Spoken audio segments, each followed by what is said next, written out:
looking crazy, a storm on the horizon, the pressure is low.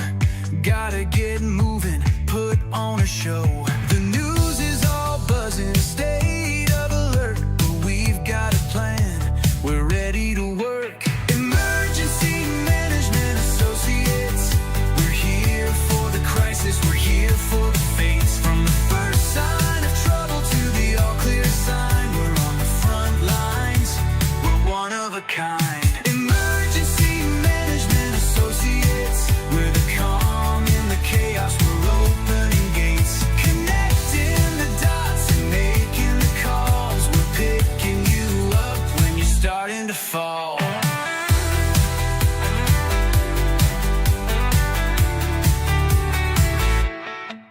See a little fire or a rising flood, we're a well-oiled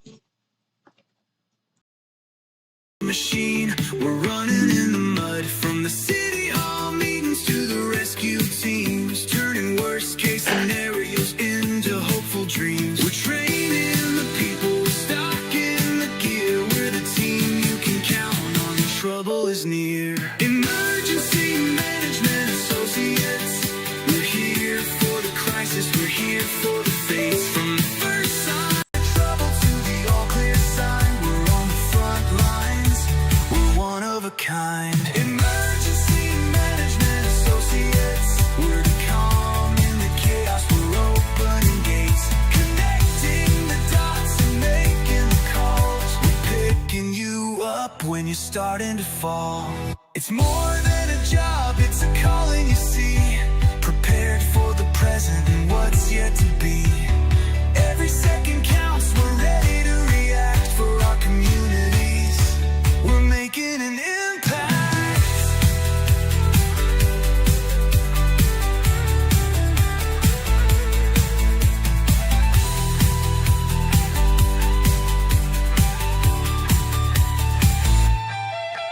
Emergency Management Associates, we're here for the crisis, we're here for the fates. From the first sign of trouble to the all clear sign, we're on the front lines, we're one of a kind. Emergency Management Associates, we're the calm in the chaos, we're opening gates, connecting the dots and making the calls. We're picking you up when you're starting to fall.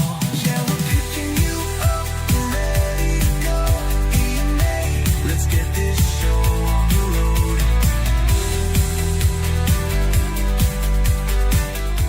Let's get this show on the road. This is the Emergency Management Associates, guys. We're coming to you from the Area Command, 392 miles west of Kitty Hawk Beach, North Carolina. Welcome to the show, guys. We appreciate you being here. Guys, it's going to be a great day today. I'm going to tell you, we've got a great show for you. We've got a lot of information for you. Before we get going here, okay, one of our lead stories tonight are 3 astronauts that are stranded in space. This time, they're not Russian, they're not American, they're not Japanese, but they are Chinese astronauts stranded on the Chinese space station. 3 astronauts are what they call taikonauts, Taikonauts, taikonauts, have been temporarily stranded in space after their return capsule was struck by a piece of suspected space junk. This happened just prior to their departure from space. They were supposed to get in their capsule that they came in to the space station on when it was struck by space junk.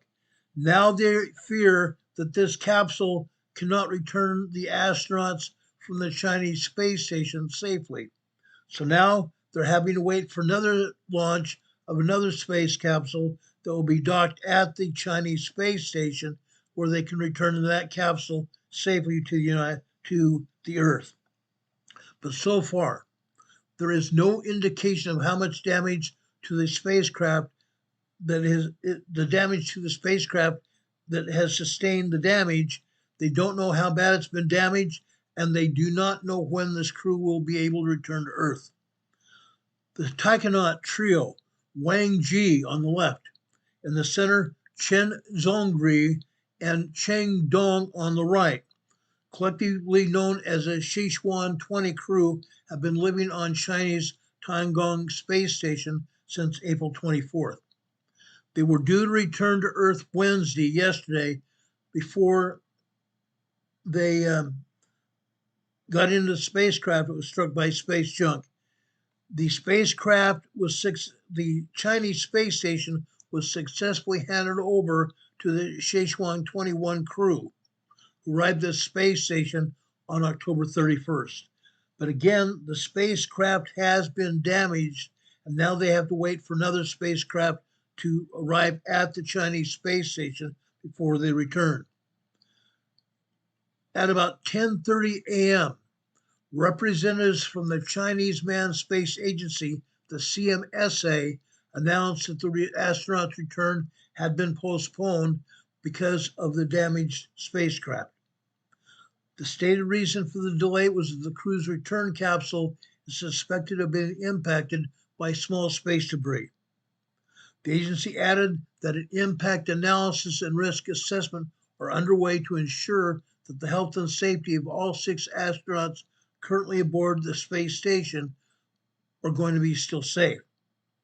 There are no other details from the Chinese government or the Chinese Space Agency right now as to what is going on, except for the assessment of the spacecraft that's on board the space station. The potentially damaged spacecraft is likely docked to the Tiangong space station, where it has remained since delivering the Sichuan 20 crew in April. It's made up of 3 detachable sections. Okay, the space station is made up of 3 detachable space sections: a power section, a propulsion module, and a crew living quarter, and a parachute assisted return module that keeps going back and forth between Earth and the Chinese country.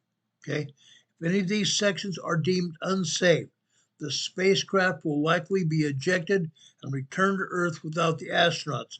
In this case, the Chinese agency guidelines suggest the Sichuan 20 crew will return to Earth on board the Sichuan 21 return capsule, which will in turn be replaced by another spacecraft from the Chinese government that they hold on standby here on the Earth. All space agencies, the Russians, the Americans, and even the European agency, have a space capsule on board a Falcon rocket, ready to go into space to rescue astronauts possibly stranded at the space station. That's a multinational space station. SpaceX, as you remember, had to rescue a crew that was stranded on board the space station earlier this year, after their spacecraft had developed problems when they delivered the astronauts to the space station. And that capsule was deemed unsafe to render astronauts return to Earth on board that capsule. SpaceX launched a craft without astronauts, and that spacecraft docked with the space station 3 days later and returned 3 astronauts safely to the Earth. During the ongoing mission, Shishao 20's commander Cheng Dong broke the record for most cosmonaut cumulative days in space by a Chinese astronaut, having now spent more than 400 days orbiting our planet. This record will now be further extended by this delay. The current record for most non-consecutive days spent in space by Russian cosmonaut Oleg Kononenko had accumulated 1,111 days in space. Dong's situation is reminiscent, as I said, of that of NASA astronaut Frank Rubio, who inadvertently broke the record for longest spaceflight by an American, 371 days in September 2023, just 2 years ago. After his return, his craft was irreparably damaged by a meteoroid impact while docked at the International Space Station. Now we have 3 more Chinese astronauts that are stranded on board the Chinese space station. Do we have any questions about that? Yes, we do need to pray for these people. I don't care whether it's another government's astronauts or not. We need to make sure they all return home safe. Okay? They're doing a reflective mission just like Americans or the Russians are doing. And we love each and every one of them. They are there as human beings, not as political pawns out in space. They're human beings on a space station. That's where we're at. That's how I feel. That's truly how I feel. We need to remember these people, make sure they return to Earth safely. Safely. Now, guys, we have more information here for you as well. I promised I'd keep up with the information on the astronauts here, and I'm doing that here. I've also promised you that I would make sure that we kept up with the investigation of the UPS plane crash from 2 days ago. I have more video about the investigation of that plane crash right now, and I'm going to play it for you. Remember, some parts of this video may be very graphic, showing a plane crashing into Earth. Again, that plane had just lifted off the runway from Louisville, Kentucky. Just barely lifted off. It lost the left engine on the left wing. Now, as a result, the plane literally turned on its side, on its left side, and then horrifically nosedived into the earth. You're going to see that happen here on this video. So please stand by with that. This is a very graphic video, guys. I just want to warn you about that. Watch this. Here's some scary dash cam video of that UPS plane crash in Louisville, Kentucky at the Muhammad Ali Airport. And so today we're going to try to figure out what could have brought this plane down and what could cause an engine to fall off of the left wing. And was that really the root cause of this crash? So today we're going to examine some of the evidence that we have here and try to come up with a consensus for this and figure out just what caused this. Okay, before I go any further, I obtained this video here from a colleague that has been investigating this. His name is Jeff Straub. Jeff Straub. Okay, he's here on YouTube as well, and you can view his video here on YouTube. Jeff O. Straub here on YouTube. Okay, but I've got permission, and I'm going to go ahead and finish playing this for you. Probably the clearest video from a dash cam here of the entire crash. So we're going to step through it, and it's going to come from right here behind these trees. There's the plane emerging right there. So you can see just how low it is. And as it comes into view here, it looks pretty intact. And even though it had just plowed through the roof of a large warehouse. Okay, look at the left side of the plane. There's no engine on it. The engine fell off the plane when it was taxiing down the runway, when it's on full run on the runway. That's why the engine on the left wing is not there. Off the end of the runway, it looks like the landing gear is all still intact. Yeah, so right here, it is hitting the power line, and that's what that white flash is. But you can see all the landing gear is there. The right engine's on there, but there's no left engine. See, completely missing. It would be very obvious if the engine was still on there. Yeah, so that's our confirmation that the engine was indeed gone by this point in time. And so it seems to be blowing flames out the back of the wing. A little hard to tell from this angle. You could still see the smoke and everything from it. But gosh, can you imagine that? Right there. Never had a chance. And there's another flash from hitting another power line there. If you're looking to upgrade your heating system this fall or... Okay, just a second. I can't let that commercial go.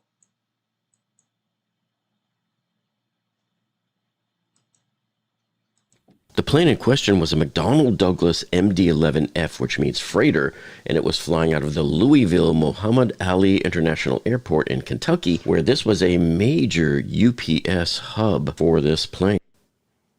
And here's another dash cam from a guy who was sitting in Look at his that. truck there in the parking lot right when the plane came down. Dash cam from a guy who...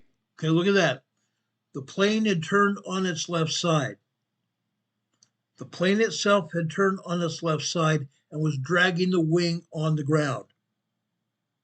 The left wing of the aircraft was on the ground, and as a result, all of the jet fuel that was in the left wing, the right and left wing have jet fuel tanks.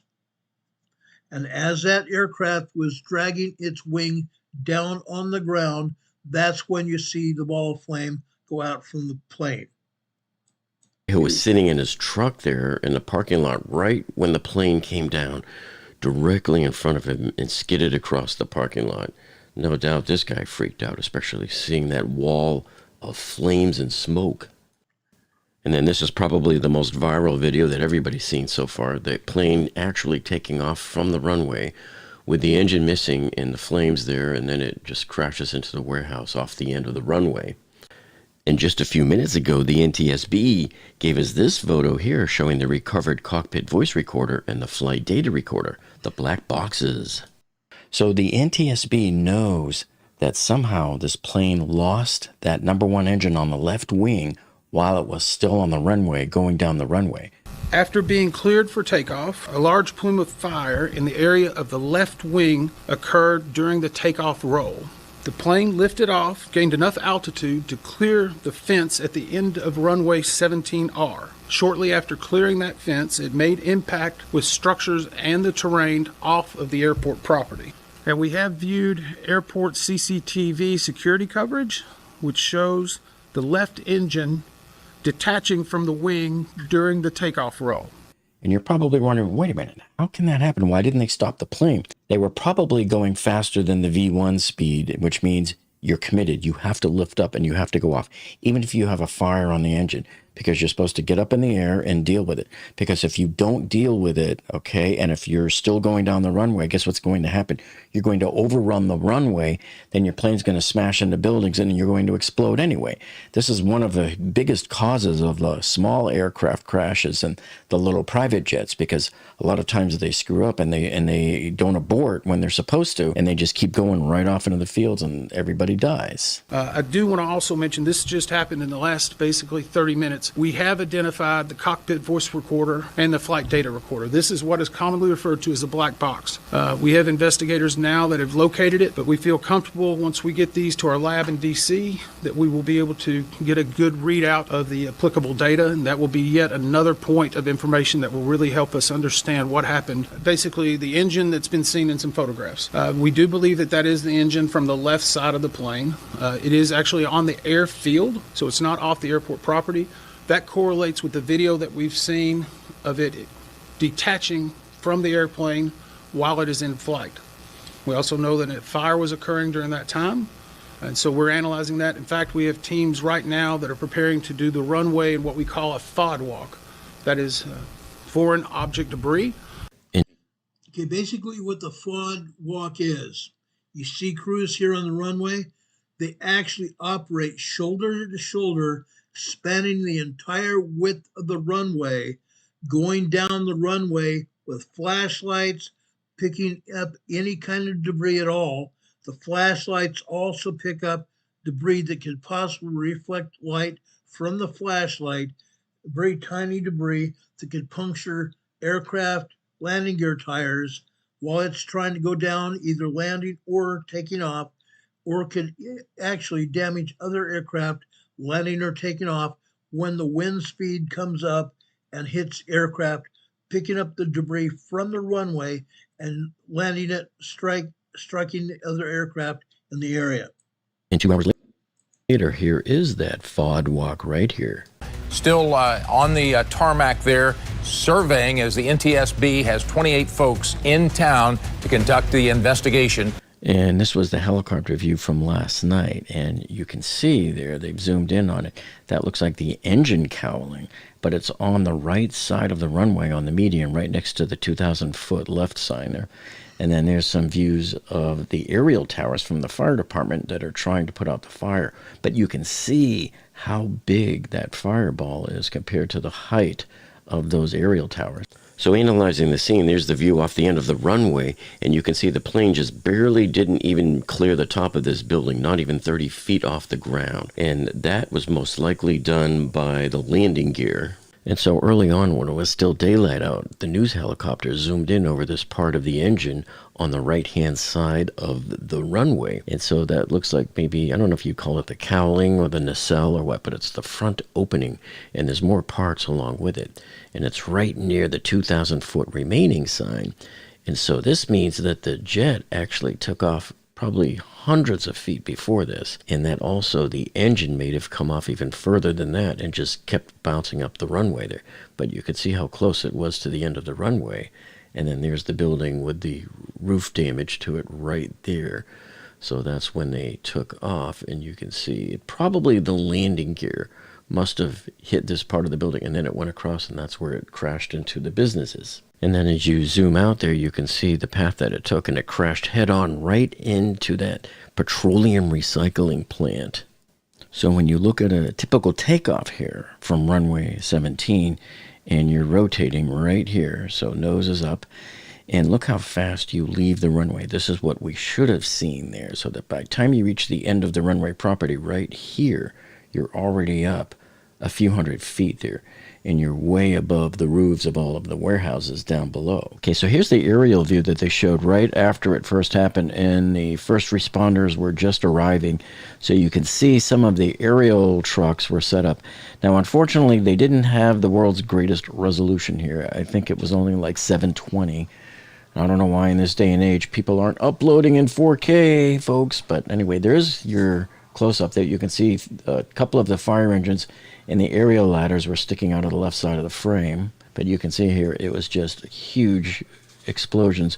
And I believe one of them was in a petroleum place, as you can see right there. And I'll show you in a minute where one of the tanks was rolling, actually, after the crash. And now as it zooms out, look at the building on the left middle edge of the screen. You can barely see the hole in the roof from where what I believe is the landing gear that came down and scraped that roof, which helped cause the plane to flip.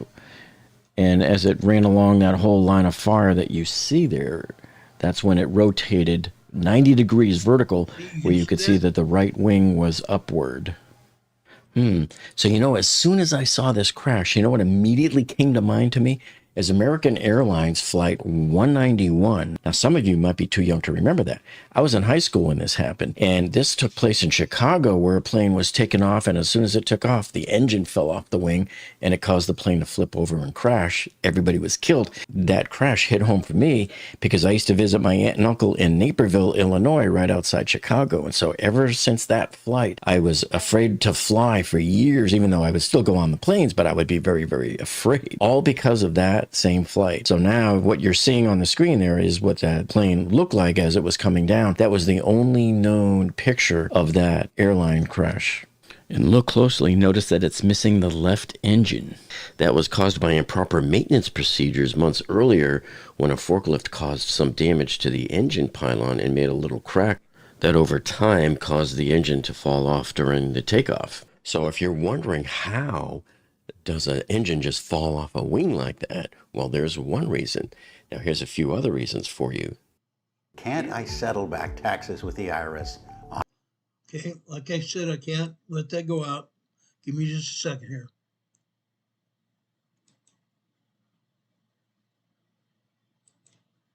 Here's the particulars on this plane. So this is UPS Airlines Flight 2976. There's your tail number, N259UP.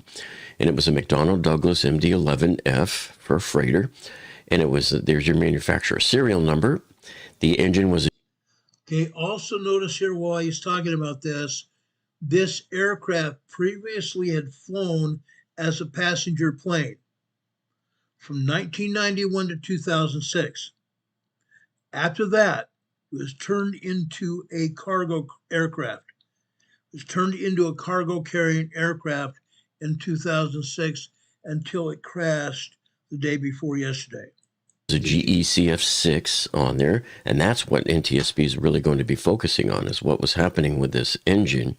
And it was built as a passenger plane in 1991 and delivered to Thai Airways, and it was acquired by UPS in 2006, and they re-registered it there to the N259UP that it has now. And the freighter conversion was completed in April 2007. So a lot of work has been done to this plane over the years.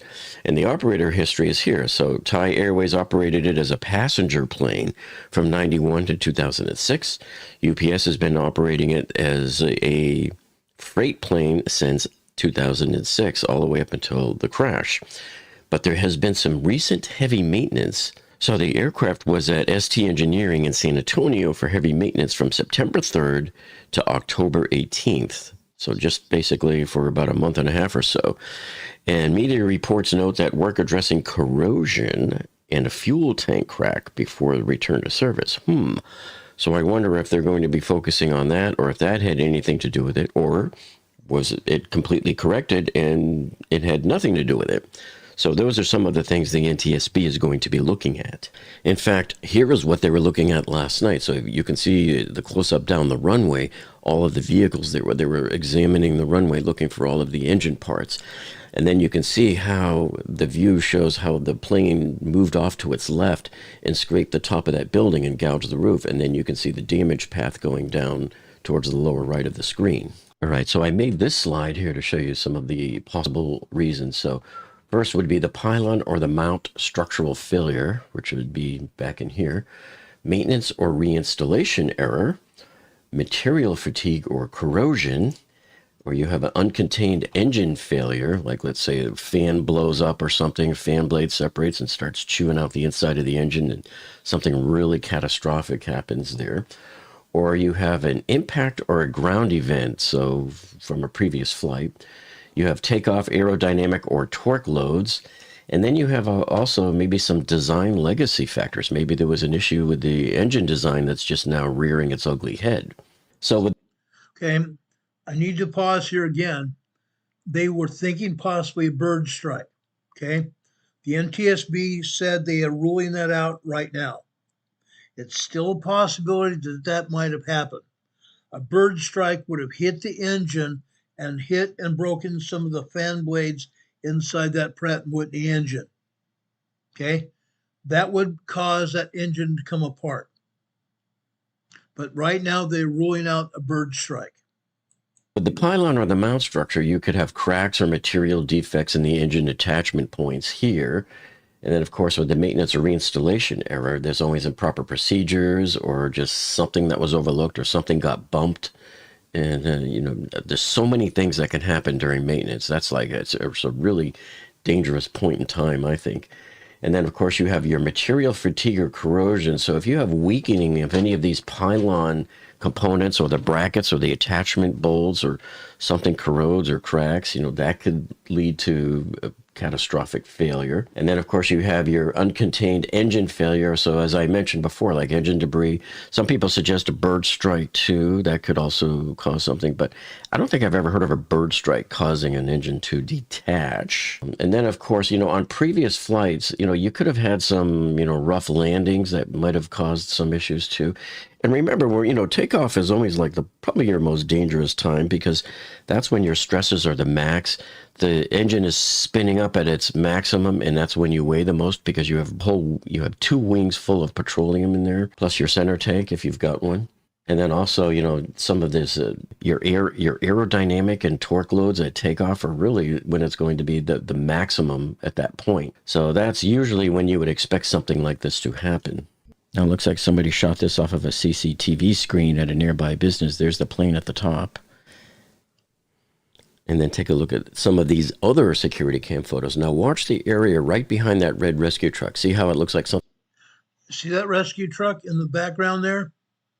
Looks like an ambulance. Something skidded to a halt. Some early news reports were saying that was the engine, but that can't possibly be, because we know the engine was left behind at the runway. That was probably just some other debris. I slowed it down here for you so you can see, watch the plane rotate with the left wing down, no engine on it, but you can see the right engine there very clearly. Now here, somebody had the clearest video of the day, the highest resolution upload, but unfortunately it was the furthest one away because all it captured was just a little bit of that fireball that you see in the distance. But check out this incredibly detailed view from a truck's dash cam.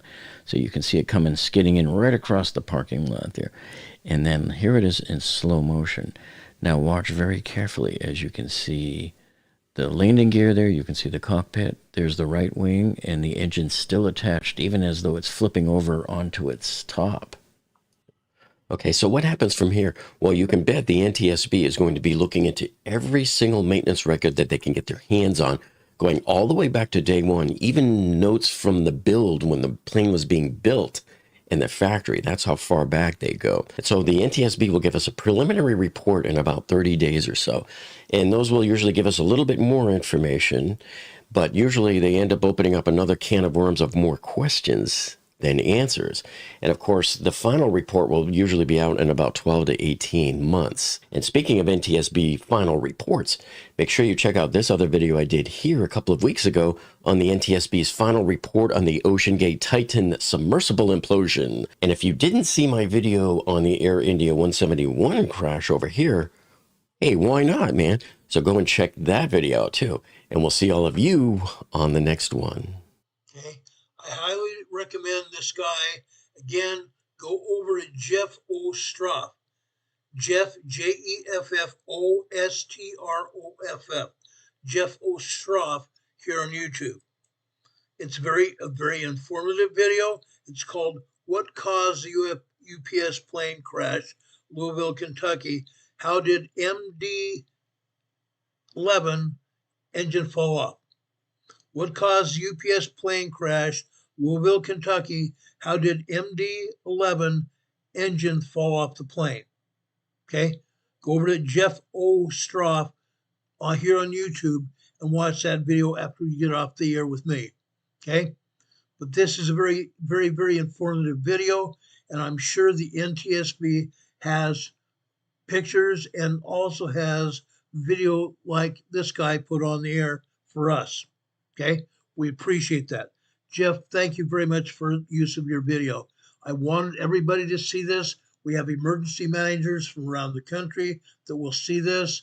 We have all of you from around the world that are going to see this as well. We appreciate you all being here. Ken Zoe, while the video was going on, gave us a $10 super chat, which we greatly appreciate as well. We greatly appreciate that. Thanks, Ken. God bless you for that. Do we have any questions about the UPS flight 2976 that crashed the day before yesterday? Do we have any questions about it?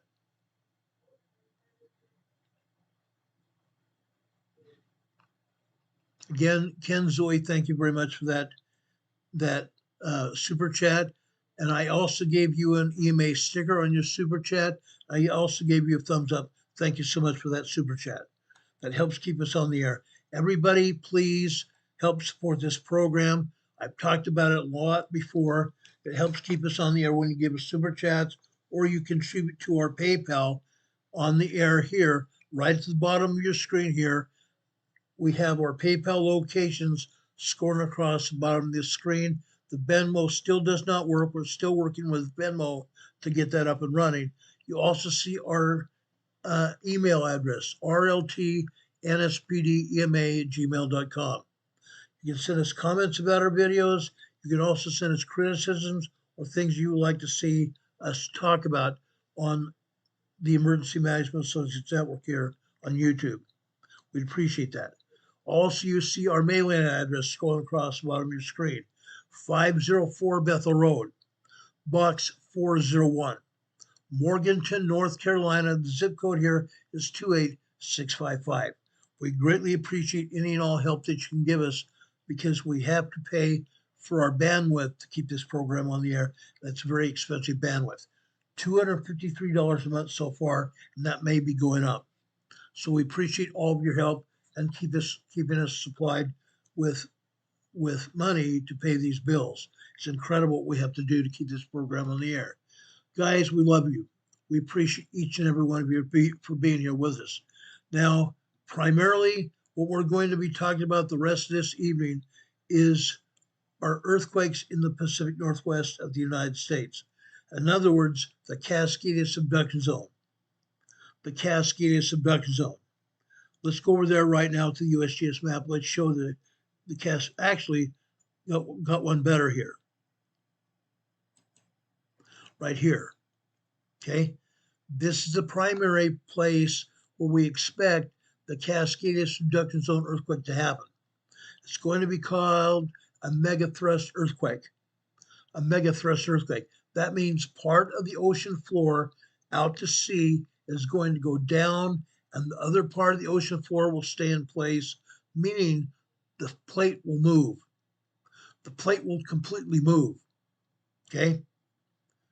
The plate's going to completely move. Okay?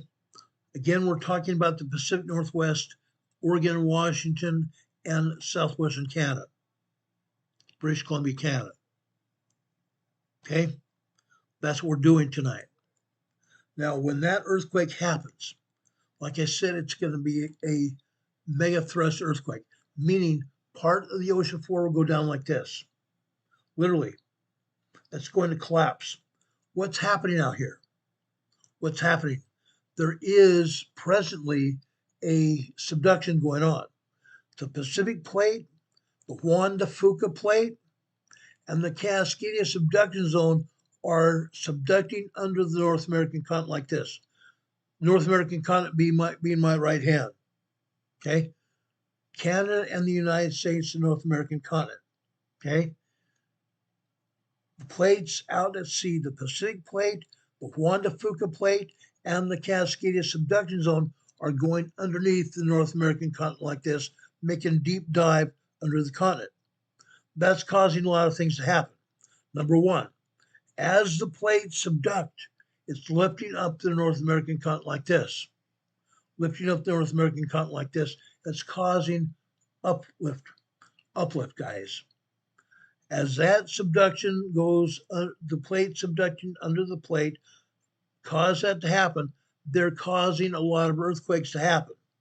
Now, they subduct at several centimeters a year, up to 37 centimeters a year. That's how fast it's going. That does cause earthquakes. We've had 6.7s and we've had 5.9 earthquakes here in the Washington state area. That's minor. That's very minor. When you think of those earthquakes, those are very destructive earthquakes. But that's minor movement compared to 9.0, 10.0 megathrust earthquake. And that's what this is going to be. Okay? That's what this is going to be.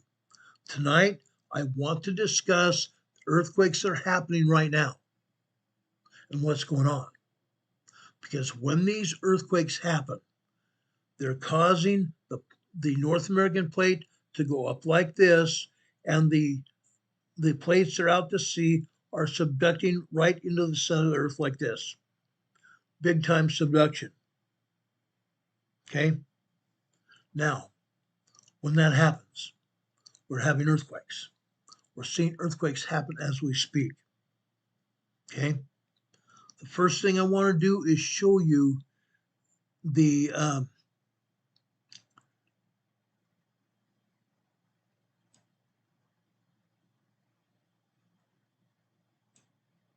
plate subduction here. Okay? 13 earthquakes here. 13 earthquakes, guys. That's nothing. The Pacific Northwest Seismic Network is showing 13 earthquakes here. Northwest of Medford, Oregon. That's nothing. Basically, what they're doing is lying to the public. What I'm going to show you tonight, I'm going to show you a lot more earthquakes than this. Up and down the entire Pacific Northwest. 13 tremors here. The Pacific Northwest Seismic Network is showing us 13 tremors here, northwest of Medford, Oregon. That's nothing. That's absolutely nothing. They're lying to the public. Okay, I keep telling you that. I keep getting criticized. Oh, Ron, you don't know what you're talking about. You don't think that's true at all? Yes, it is. It's absolutely the truth. What I'm going to show you tonight are earthquakes that are happening right now.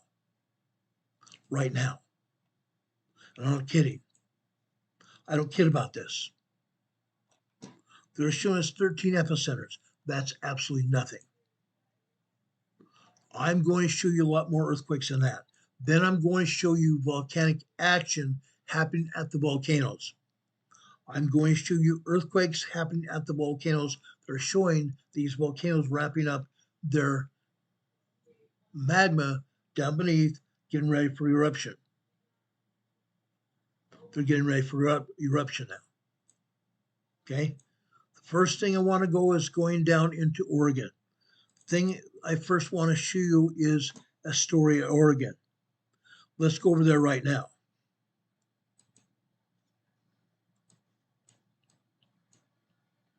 Okay, guys, this is Astoria, Oregon. This is near the coastline. Look what's happening here.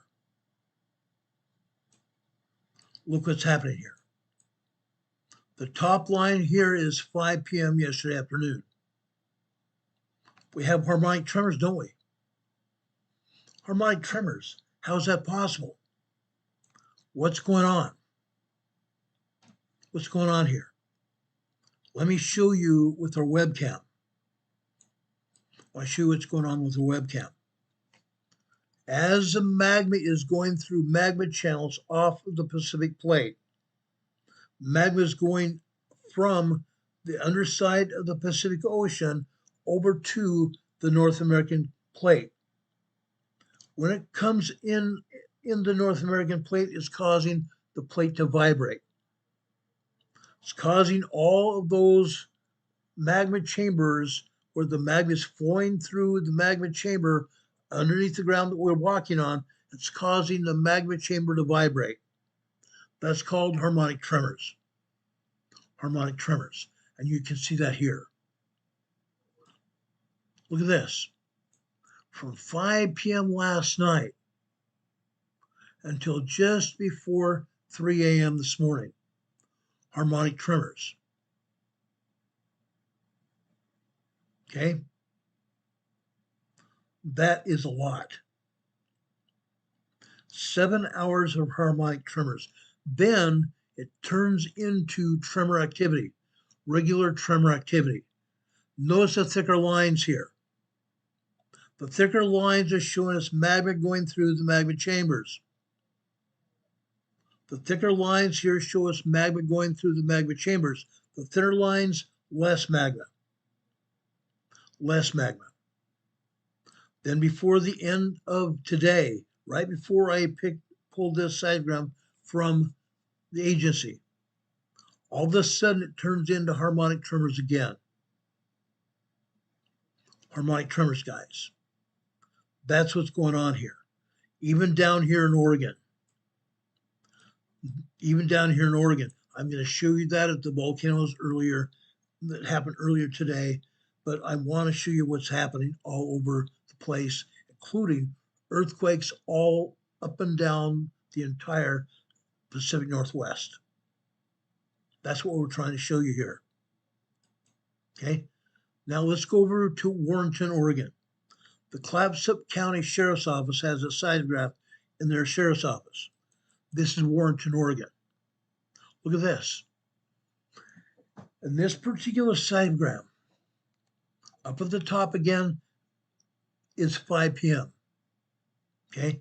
After that, that's last night. After that, we're still seeing this tremor activity going on. Then what happens?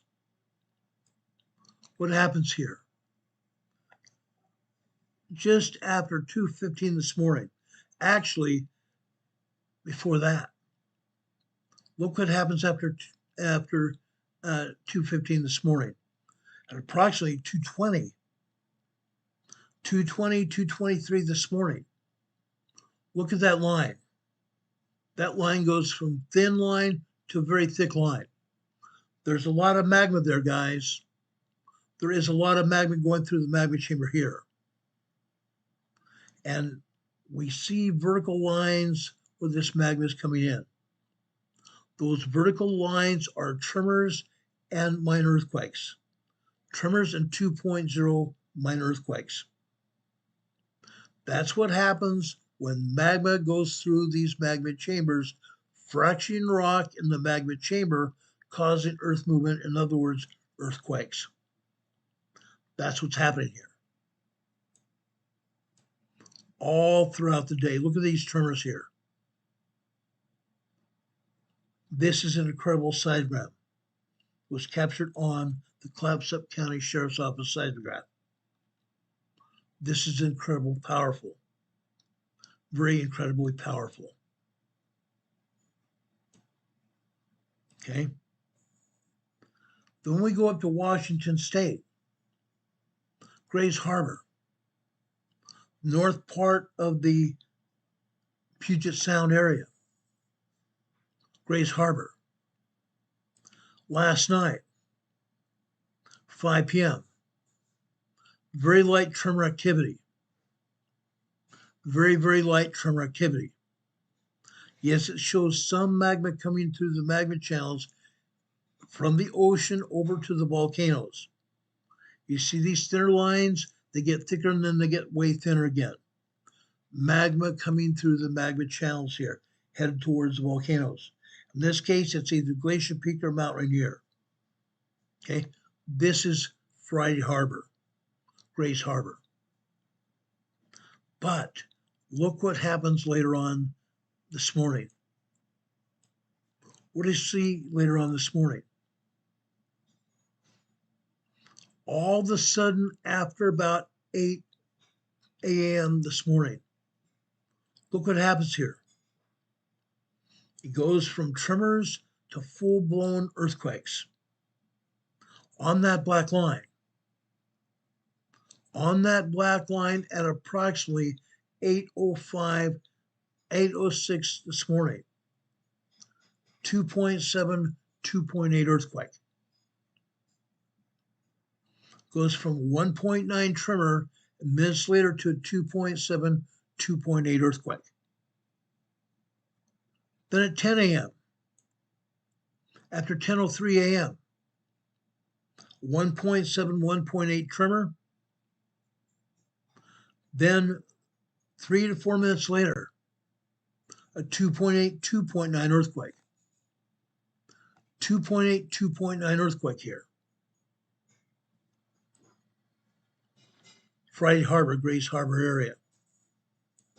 Why is USGS and the Pacific Northwest Seismic Network not showing these earthquakes on the tremor map or on the USGS map? They're not showing it at all. They're not showing it at all. Nothing. They should be. These are bigger quakes here. These are justifiably bigger quakes. Now, these are just minor earthquakes. 2.7, 2.8, 2.9 earthquakes are minor earthquakes. But this is abnormal. Minor tremors are normal. These are full-blown earthquakes here. No, they cannot probably be felt except for by very sensitive people. 3.0, 3.5, 3.9, yes, they're going to feel those earthquakes. But minor earthquakes cannot be felt. But they're happening. They're very much happening. Now, I want to go over to Nacogdoches, Washington. Look at this. In this particular case, you're seeing a lot of tremors here. This is also in Washington. Why are they not showing over 100 tremors here? There are over 100 tremors on this seismogram right here. Why are they not showing these? Why not? As I said, they are lying to the public. Let's go over to Ocean Shores, Washington. Look what's happening here. These blue, red, and black lines here, these thick blue, red, and black lines here are artifact. They're false images. But all the rest of this seismogram is perfect. It's legal.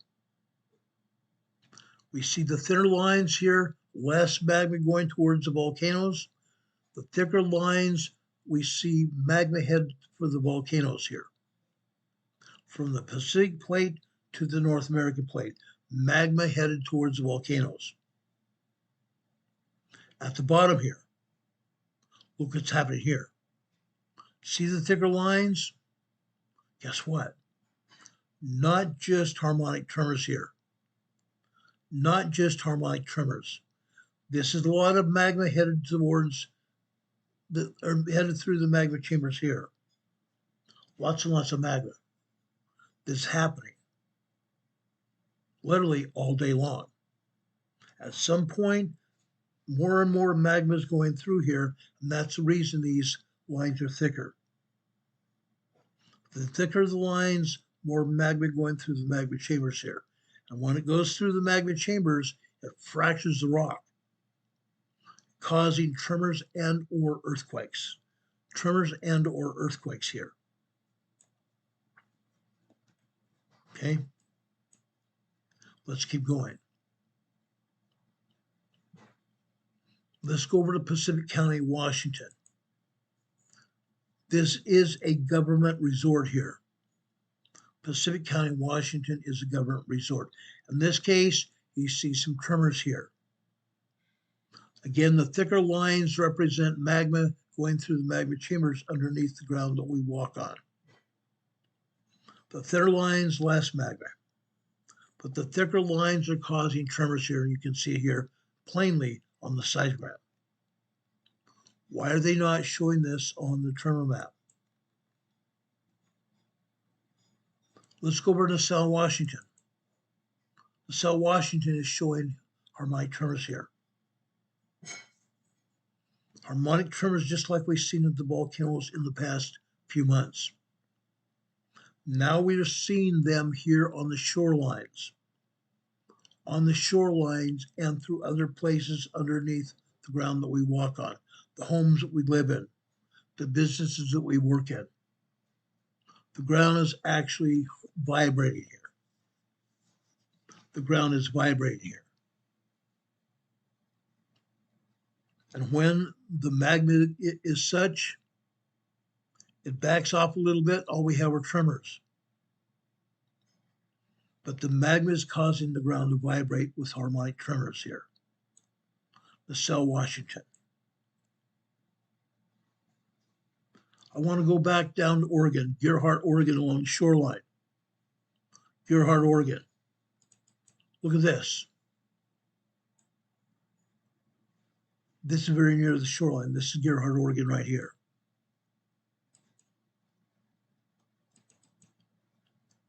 Look at the tremors here at Gerhardt, Oregon.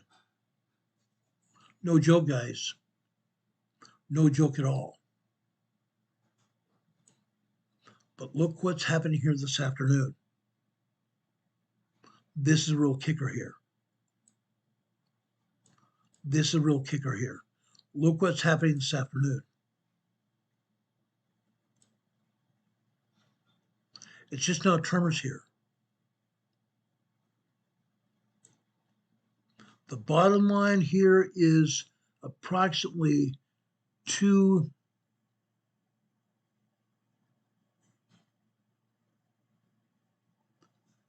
it's approximately 2:30 here on the blue line, okay? Just after 2:31 this afternoon. 2.6, 2.7 earthquakes. 2.6, 2.7 earthquakes. Yes, there are a lot of tremors here as well. On the black line above it, on the right-hand side, this would be 215,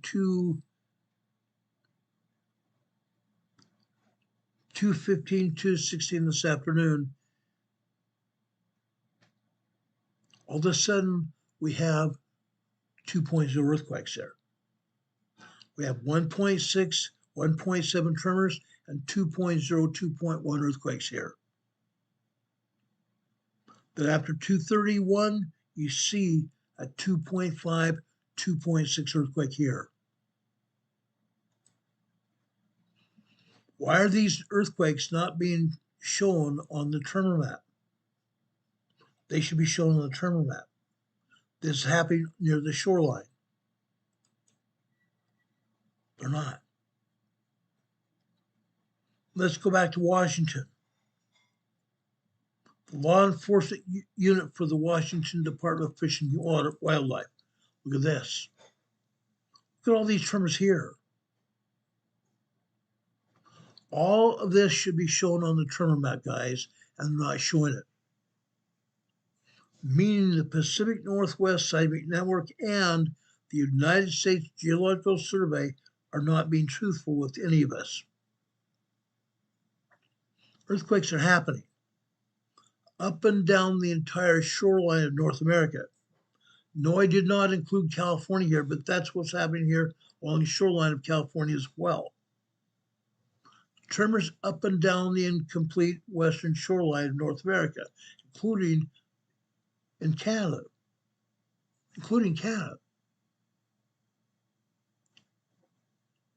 Now, what does this mean for us? What it means is that each of us must be prepared for a large earthquake that's going to happen. We need to be prepared for more earthquakes. They're going to happen. They're definitely going to happen. Whenever we see swarms of earthquakes, that means the swarm is indicative of a large earthquake building up. That's what's going on. I want to show you this because it's true. Everything we showed you here is backed up by science. We have swarms of earthquakes. That usually means there's going to be a large earthquake coming. I keep showing you this, guys, because the larger earthquakes are going to hit very soon. Very soon. Within the next 5 years, I fully expect to see a Cascadia megathrust earthquake. It's already been 334 years. 334 years since the last megathrust earthquake. I believe it's probably going to happen within the next 5 years. Okay, let's take a look at the volcanoes now. Mount Baker.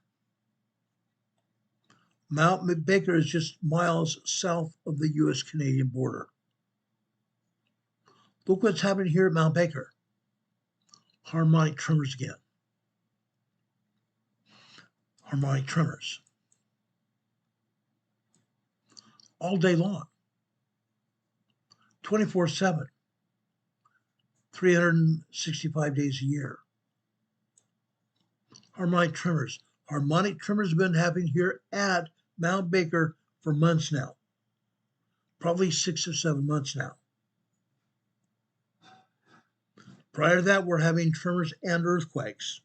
Tremors and mostly minor earthquakes at Mount Baker. We're not done yet.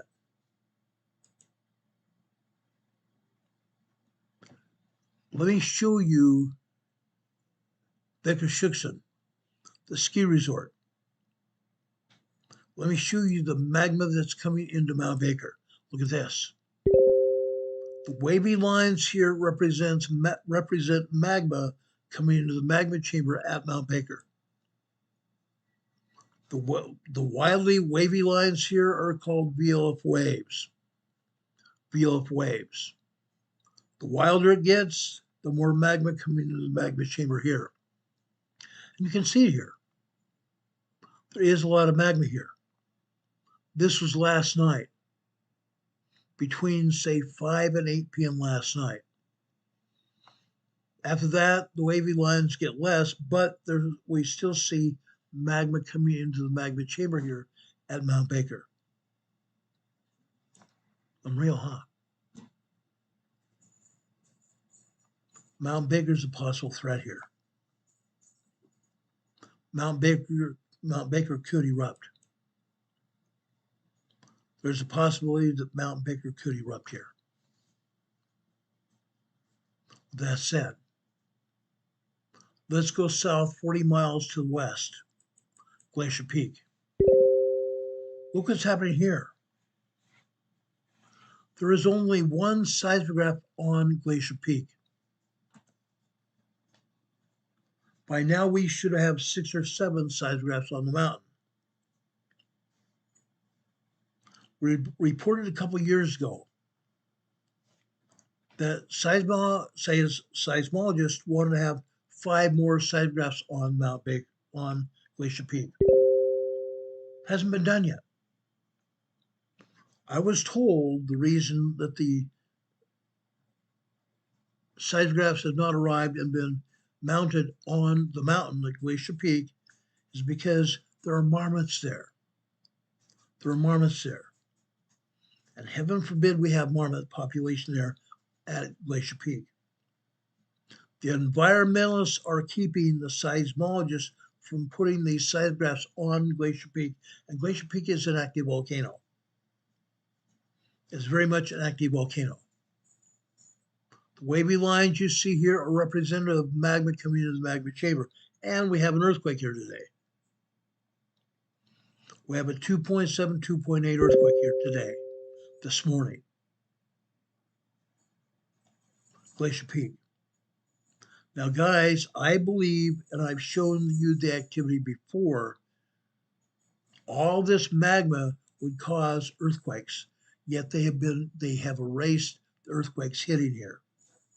Magma coming into the magma chamber of any volcano or coming through magma chambers underneath the earth headed towards the volcano fractures rock, causing earth movement, earthquakes. They're happening. But the seismologists at the Pacific Northwest Seismic Network and the United States Geological Survey are erasing the data. They are erasing the data. Yes, we get to see a 2.7, 2.8 earthquake here, but there should be many more. There should be many more than this. They are erasing the data here. Okay? Let's go south to Mount Rainier. Mount Rainier is also an active volcano. You've all seen pictures of Mount Rainier. Those of you who live around Mount Rainier over towards Seattle, Tacoma area, Snohomish area, you can see Mount Rainier literally from your windows of your home or from your businesses. You can see Mount Rainier smoking as well. Yes, it is venting steam. Venting steam. About a month ago, it vented ash as well. It had a minor eruption. Minor eruption. They have found ash at the summit of Mount Rainier. Unreal. Mount Rainier is active, guys. Mount Rainier is active. Look at this. This is Camp Muir. This is Camp Muir. Look at all the tremors here. Again, the thicker lines here represents magma going through the magma chambers at Mount Rainier. The vertical lines here are tremors here. Look at the activity here. This is the north side upper end of Mount Rainier, near the summit of Mount Rainier. Look at the tremors here.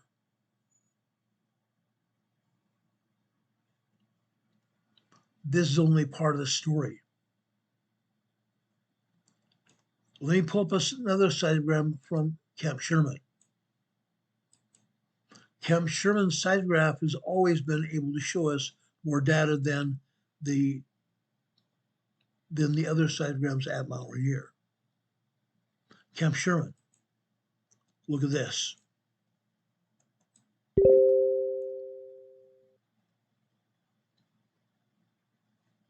Look at this, guys. The top of this seismogram shows data accumulated since 12 noon yesterday. There's a lot of tremors. We're also showing these thicker lines again. The thicker the lines, the more magma coming into the magma chamber. The thinner the lines, less magma coming into the magma chamber here. Look what happens here, guys. Look what happens here.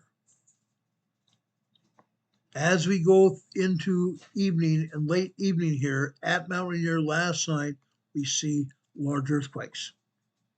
No, these are not large earthquakes. These are minor earthquakes here. Anywhere from 1.2, 1.3 tremors on up to 2.6, 2.7 earthquakes caused by magma coming into the magma chamber here at Mount Rainier. The ground is moving here at Mount Rainier. It's very evident. Very, very evident. Look at all the activity here, guys. The thicker the lines, more magma coming into the magma chamber here at Mount Rainier.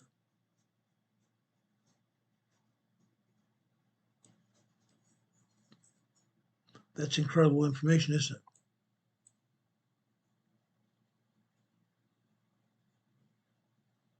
That's incredible. Late morning, it simmered right down.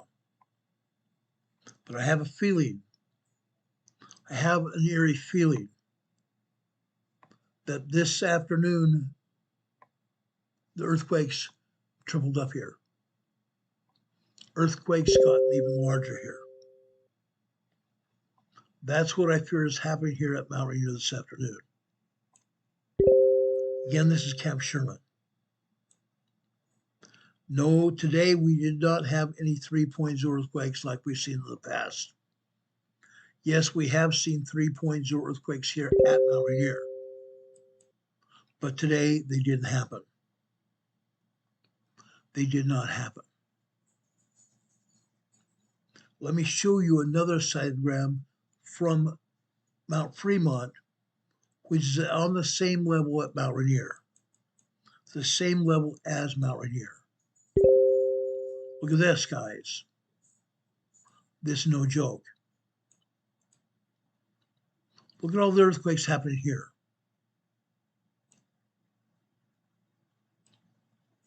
The top of this graph here starts out at just about 8 p.m. last night.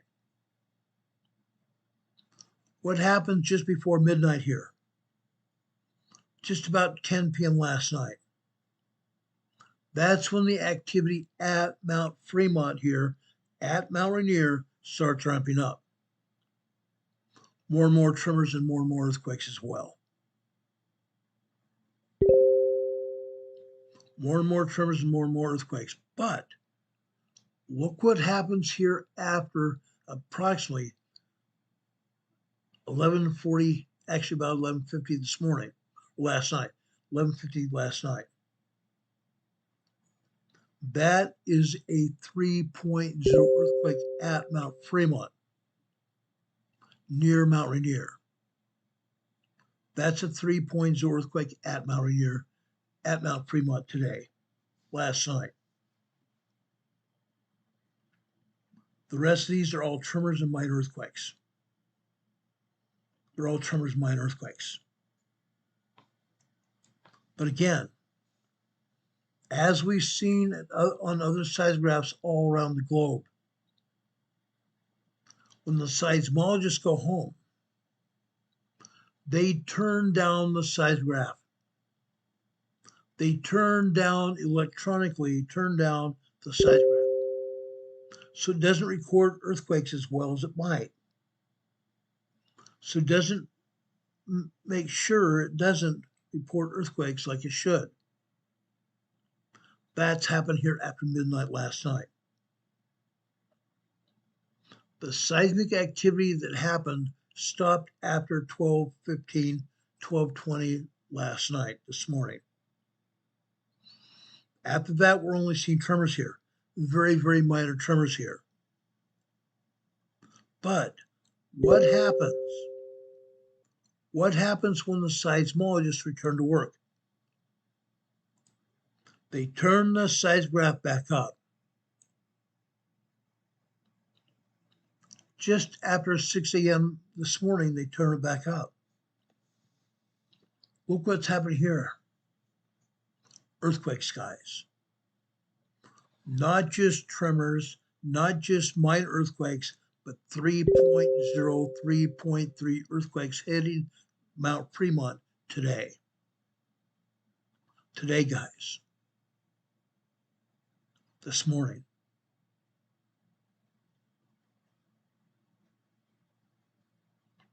Look at that.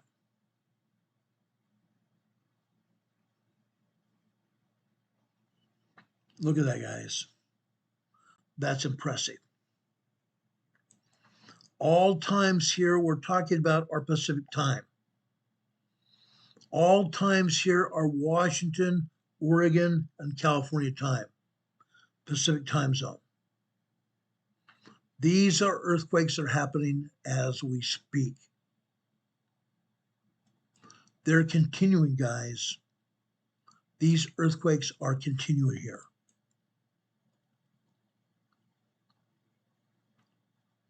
Let me show you another seismogram. This one comes from Emerald Ridge. Emerald Ridge is on the southern side of Mount Rainier. This is going to show us some magma coming into Mount Rainier. This is a Pacific Northwest seismogram. But this seismogram is showing us some magma coming into Mount Rainier. Look at this. Look at this. From 5 p.m. last night. From 5 p.m. last night until just before 5 a.m. this morning. Look at all this magma coming into Mount Rainier. This is incredible, guys.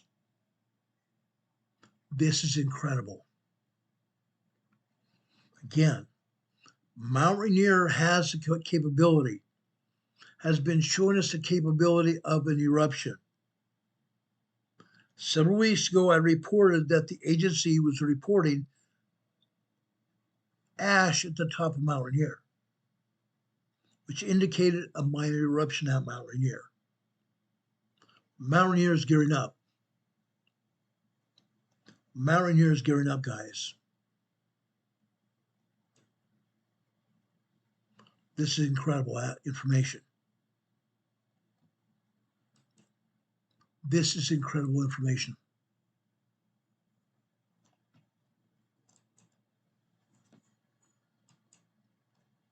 Not to be outdone. Let's go south to Mount Hood, or not Mount Hood yet, Mount St. Helens. Mount St. Helens, look at this. This is a September lobe seismograph located at the summit of Mount St. Helens. This is showing us some magma coming into Mount St. Helens. Look at this. If you thought the magma coming into Mount Rainier was big, this is even bigger. This is even bigger, guys. Mount St. Helens and Mount Rainier are preparing to erupt. Mount St. Helens and Mount Rainier are preparing to erupt. This is proof positive what's happening here. Let's look at a seismogram at Studebaker Ridge, just north of Mount St. Helens. Look at this. Harmonic tremors again, guys. Harmonic tremors here. There is so much magma coming into these volcanoes that it's causing the ground to vibrate. It's causing the ground to vibrate here.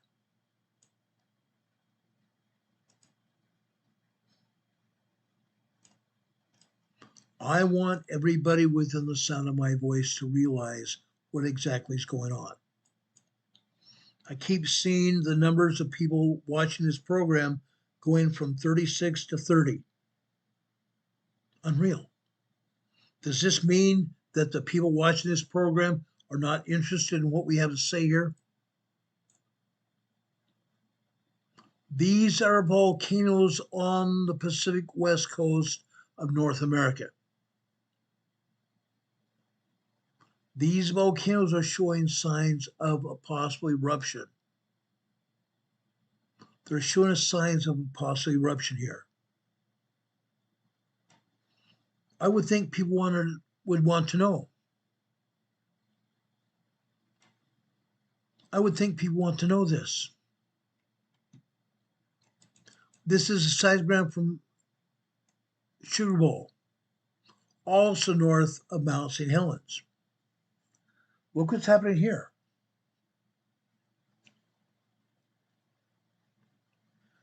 Yes, we have tremors. But last night,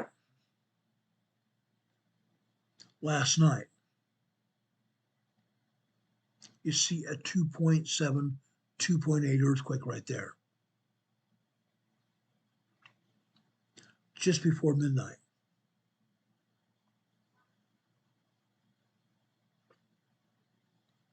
All the rest of this activity are tremors and minor earthquakes. That's all. At the bottom of the seismograph this afternoon, 2.3, 2.4 earthquakes here. Mount St. Helens is getting ready to erupt. I hope all of you understand what's going on here. This is important. This is very, very important. Trade Dollar Lake is also near Mount St. Helens. Look what's happening here at Trade Dollar Lake.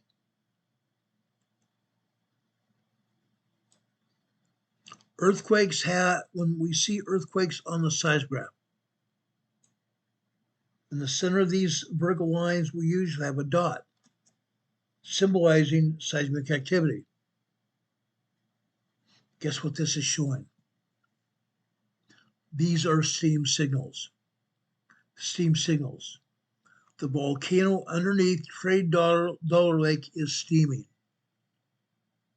Yes, there is a volcano underneath Trade Dollar Lake, and it is steaming. No joke. These are steam signals. Why are they not showing us more of them? Your guess is as good as mine. They delete the data. They delete the data.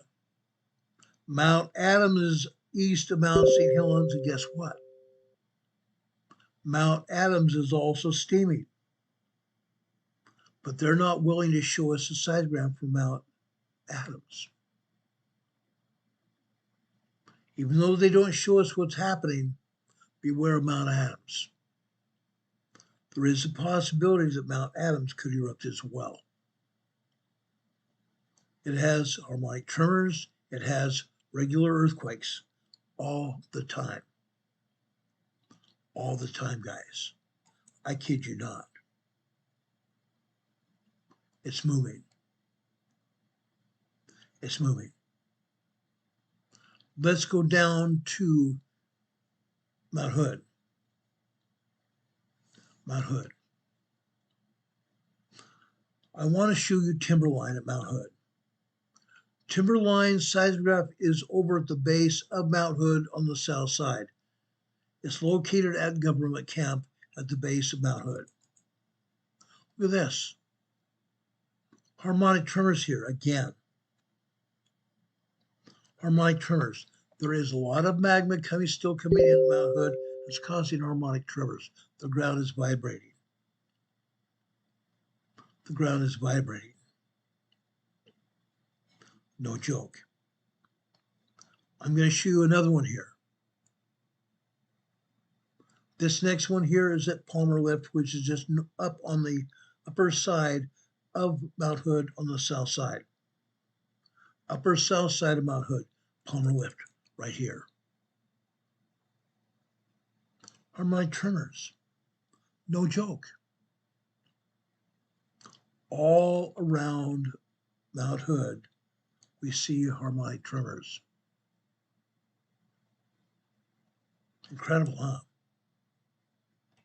It's no joke. The whole place is moving. Barrett Spur to the north. Let's look at Barrett Spur. The same thing. Barrett Spur is just north of Mount Hood. I've got pictures I've shown here on this program from years ago. There's a lot of lava around Barrett Spur. Why? Because the scientists believe that Barrett Spur also had a volcano there.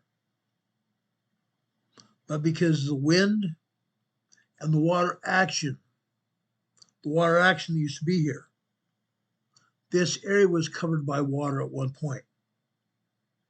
They believe the ground was worn down by water and wind. The cone and or the crater that was observant here at Barrett Spur has ground down. All there is left here at Barrett Spur is just by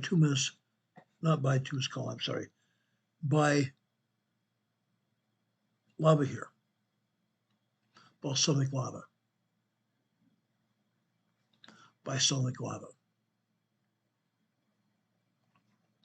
Mount Hood is also moving all around the volcano. All around the volcano. Near Mount Hood, there's also another lake. Tom, Dick, and Harry. Look at the tremor activity at Tom, Dick, and Harry as well. There's a lake there, and yes, that lake is a volcano. It's a volcano.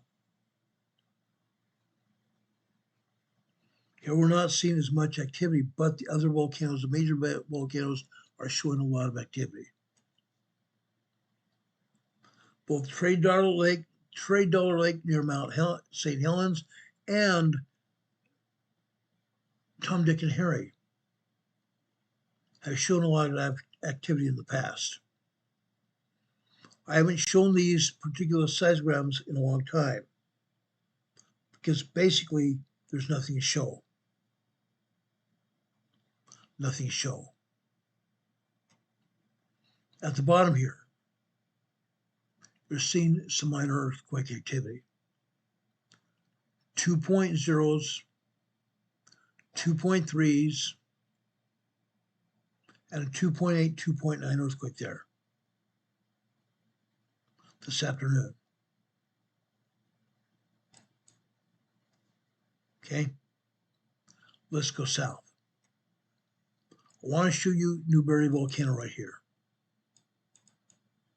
Newberry Volcano. Again, we're seeing earthquakes, and we're also seeing harmonic tremors here. Harmonic tremors for most of the night last night. From 5 p.m. until almost midnight last night. Harmonic tremors. Then what happens here? What happens here, guys? We see some earthquakes come along, don't we?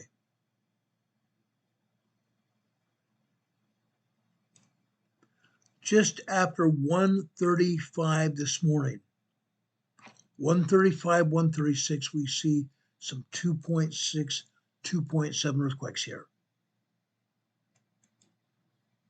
Incredible. Newberry Volcano is also an active volcano, isn't it? Yes, it is.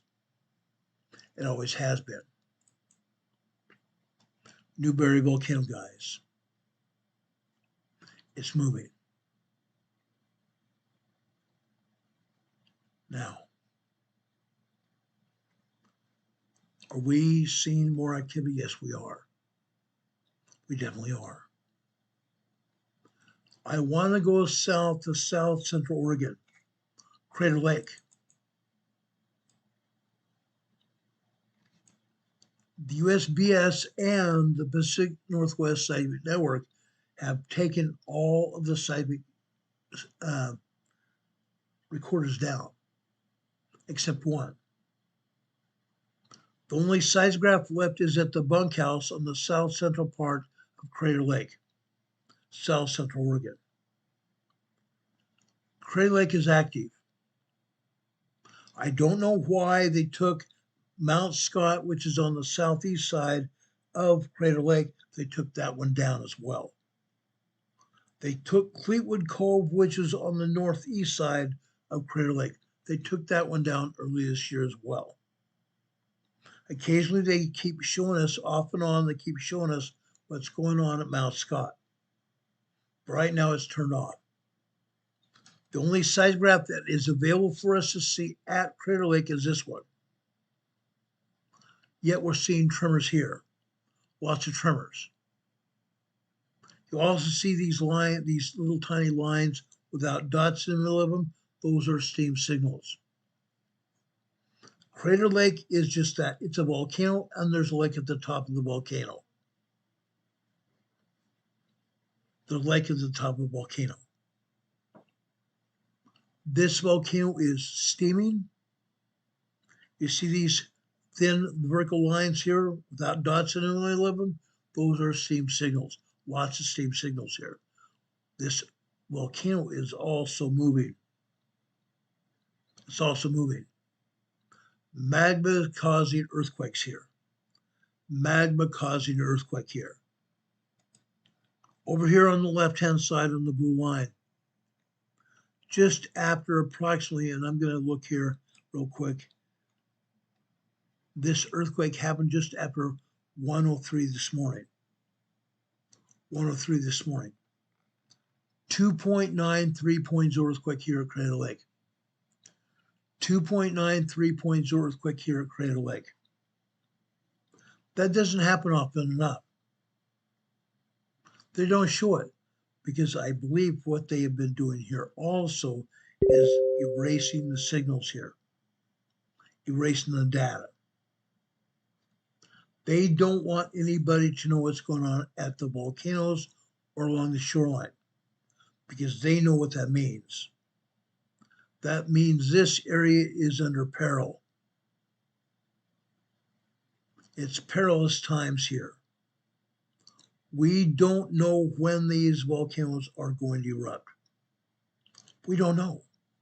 We have no earthly idea. All we can do is take a look at what's going on, and that's what I'm trying to show you here. I'm trying to show you the scientific data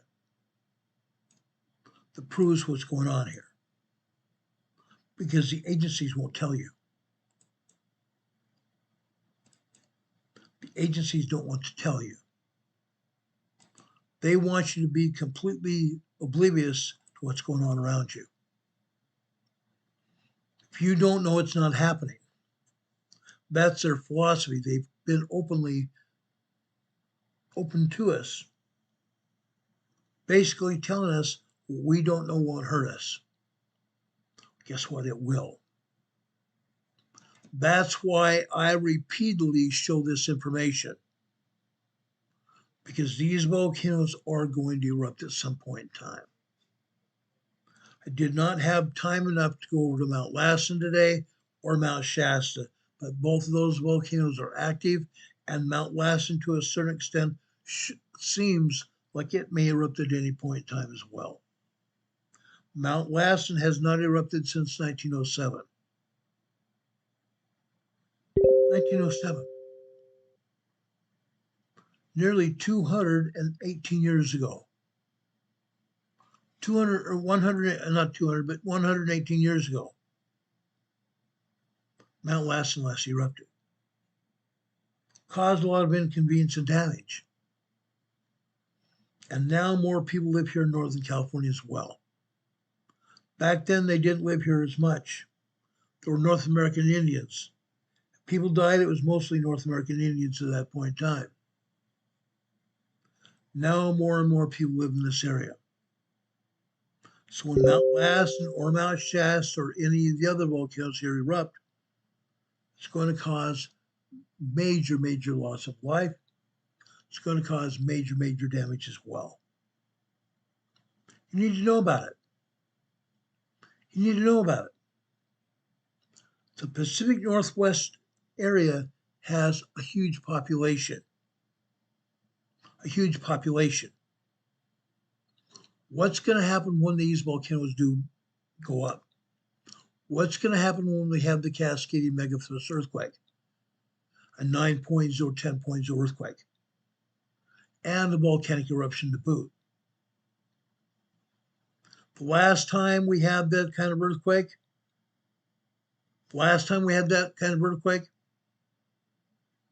334 years ago, the mariner was out to sea on a boat.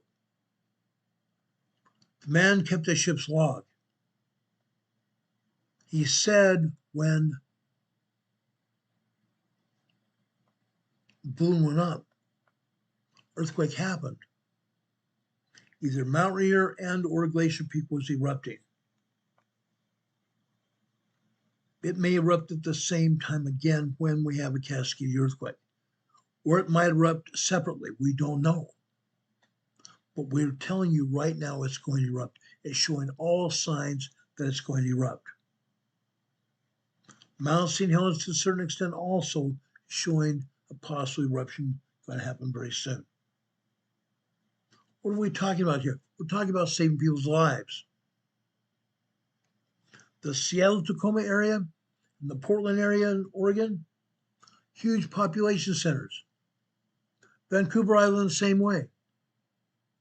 Vancouver, British Columbia, the same way. Large population centers. When these volcanoes happen and or the cascading earthquake strikes, look out. Major devastation. Homes, businesses, and all buildings are going to be badly damaged. If the earthquake doesn't kill you, doesn't unalive you, then the impending tsunami right after that is going to come in, and it's going to take out whatever the earthquake didn't shake out. Yeah. That's what we're talking about here. I want to make it very clear. The devastation from these earthquakes and the volcanic eruptions are going to happen. This is a real situation. What are you willing to do about it? What are you willing to do about it, guys? That's my question to all of you and your families, your neighbors and friends. You folks need to get serious about protecting yourselves. Putting together emergency preparedness plans. Writing up emergency preparedness plans and making those plans available for your family. Even tell your neighbor and show them how to write a preparedness plan. And then exercise your plan. Do the same thing for your businesses. Make sure your employees know about your preparedness plan. All of your managers know about your preparedness plan for your business. That way, when it happens, you all know what you need to do.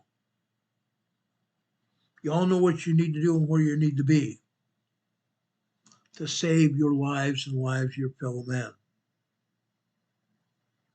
You need to do it. At the same time, you need to be putting together preparedness kits. Food, water, clothing, medicine, prescription medicine, and first aid kits. Yeah. And now we're getting into the cold time of year. We're getting into winter here. I saw a video earlier of Michigan, a blizzard. A blizzard going through Michigan. Cold temperatures, 17-degree Fahrenheit. 17-degree Fahrenheit, I believe that's 00 Celsius. That's cold. That's very cold, guys. Are you ready for that? Are you ready for that? I hope you are. Because this seismic energy, these storms are going to hit And if you're not prepared, they could end your life. They could end your life. During the last 24 hours, there was a typhoon blowing into the Philippines again. Huge cyclone blowing in the Philippines. There's going to be loss of life there as well. I would have showed you the USGS map, but there's not much going on. Yes, we have a lot of large earthquakes. We have quite a few 5.0 large earthquakes. There are no, I repeat, there are no very strong 6.0s. There are no 7.0s. There's no 8.0s and no 9.0s, thankfully. Thankfully. All of the large earthquakes that have happened out in the ocean. No populations have been exposed to these large earthquakes. The largest one was a 5.7 earthquake in the South Sandwich Islands. That energy is going to go up the South Mid-Atlantic into the North Mid-Atlantic. We're probably going to see that happen within the next week. I've also told you about some M5 class solar flares that launched off a few days ago, and now those solar flares, the plasma radiation is hitting the Earth. That plasma radiation is also going to cause earthquakes. Yesterday, we had 3 X-class flares. We had 3 X-class solar flares. Those are the largest solar flares you can get. The plasma radiation from those solar flares is going to reach Earth about Saturday. When we have plasma radiation going down through our atmosphere into the ground, it heats up our atmosphere. It causes radio blackouts, high frequency radio blackouts. Railroad, fire, police, paramedic, and ham radio systems go down. Expect that to happen. Radio communication from air traffic controlled airplanes are going to be limited. Staticky radio signals will count. It's going to happen again. The plasma radiation does nothing good to the human body at all. It causes our nervous systems to go bad. It causes all sorts of aches and pains to bodies, including animals of all kinds, including human beings. It causes our minds to fluctuate, our emotions going off the boat, literally off the boat. I've seen it happen. You need to be aware of it. That's why we're talking about it. You need to be aware of what's going on. You need to be able to protect yourselves. Earlier I said there were 36 people watching. Now it says 25 people watching. Apparently people don't care. People don't get it. Watch what happens when there is a major earthquake. Watch what happens when I talk about major earthquakes. We're going to see people going off the boat here because they want to know what's going on. They want to know how they could have prepared to save themselves. It's going to happen. It's a matter of time. But unfortunately, I think people are going to lose their lives. Families are going to lose their children. Children are going to lose their parents. And parents are going to lose their fathers and mothers. Now, at the end of our broadcast, I typically go and give you a devotion. That's what we're going to do tonight. I'm going over to St. Luke in the 4th chapter. I'm talking verse 18 through 21. Chapter 4 of Luke, verses 18 through 21. The Spirit of the Lord is upon me, because he hath anointed me to preach the gospel to the poor. He has sent me to heal the brokenhearted, to preach deliverance to the captives, and recovering the sight to the blind, to set at liberty them that are bruised, to preach the gospel, to preach the acceptable year of the Lord. And he closed the book. And he gave it again to the minister and sat down. And the eyes of all them that were in the synagogue were fastened on him. We're talking about Jesus Christ. And he began to say unto them, this day is the scripture fulfilled in your ears. This day is the scripture fulfilled in your ears. What I've said today is real. What I've said today is real, guys. And the scripture is fulfilled in your ears. Yes, I preach the gospel of Jesus Christ. I tell you what's going on around you so that you can be ready. So that you can be ready. Lena's here in the chat. She says, I think I'll have to write out a roadmap for an emergency. I agree. Lena and everybody here, you need to write a book. You need to write out an emergency preparedness plan. Write out an emergency preparedness plan. An emergency preparedness plan and an emergency preparedness kit will save your lives. We're going to be talking more about that tomorrow night at our emergency briefing on Friday evening at 4 p.m. tomorrow evening.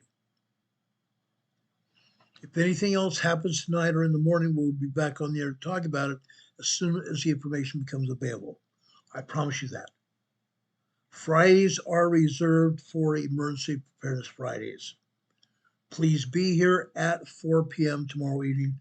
We'll hopefully come on the air just right after or at 4 p.m. tomorrow evening. Friday,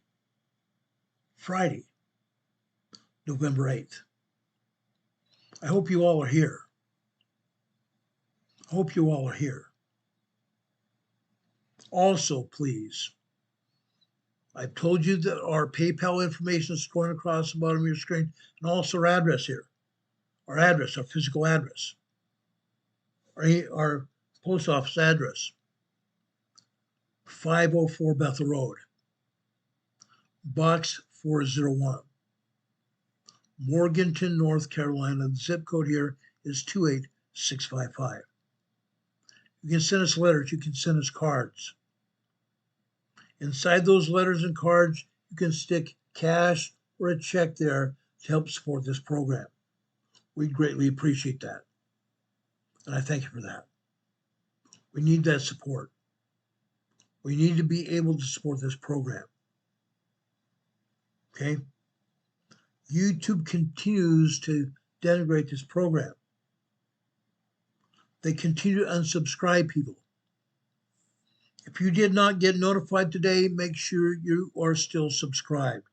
If you're not subscribed here, please do so. Please click on that subscription button, and right next to it, there is a little bell icon. Click on that little bell icon. When you click on that bell icon, there's a drop-down menu of 3 items that are going to come up. Click on the word ALO, all. That should get you notified when we come on the air. Come on the air between 4 and 5 p.m. every day, Monday through Friday. On Sundays, we come on the air again for a Sunday school class we call Come Follow Me, the Savior Said, where we teach the gospel of Jesus Christ for about 1 hour, 45 minutes to an hour. That's not a very long time, but we'd like you to join us for that Sunday school class. That would be very beneficial to you and your family. So please join us for Come Follow Me, the Savior Said, at approximately 12:30 Sunday afternoon. Have a good night, everybody. God bless you.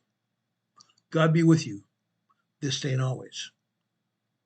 We pray for each one of you. I'm going to tell you that right now. We pray each day and every day for all of you, your family and your friends, for your health and safety. God be with you until we meet again. We'll see you on the other side. Have a good night, everybody. Much love. Take care. God bless. See you soon. Good night.